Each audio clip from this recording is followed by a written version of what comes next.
বিজ্ঞ আদালতের আদেশে এবং বিজ্ঞ জেলা ম্যাজিস্ট্রেট স্যারের নির্দেশনা মোতাবেক আজকে এখানে আশরাফুল ইসলাম নামক একজনের মৃতদেহ বা লাশ কবর থেকে উত্তোলন করা হয়েছে। বাদী অর্থাৎ ভিকটিমের বড় ভাই, আপন বড় ভাই, তিনি লাশ শনাক্ত করেছেন এবং কবর তিনি শনাক্ত করে দিয়েছেন আমাদেরকে।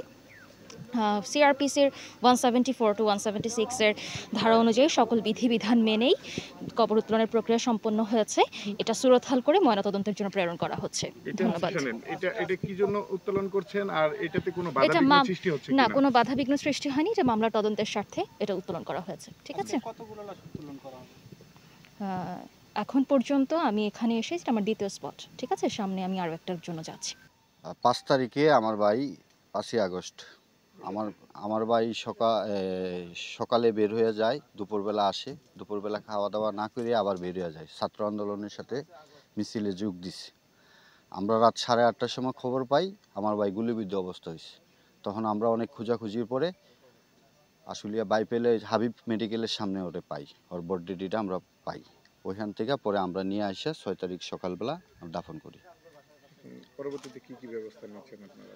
পরবর্তীতে ব্যবস্থা বলতে আমরা মামলা করছি, আমার ভাই হত্যার বিচার তো অবশ্যই আমি চাই, সেক্ষেত্রে আমি একটা মামলা করছি। আজকে আসছে পুলিশ আমার ভাইয়ের বডি উঠাইতে কবর থেকে, তো আমরা তাদেরকে সহযোগিতা করছি। এই তো সর্বশেষ কি চাওয়া আপনার? সর্বশেষ চাওয়া একটাই, আমার ভাইরে যারা গুলি করে মারছে তাদের সঠিক বিচার আমি চাই।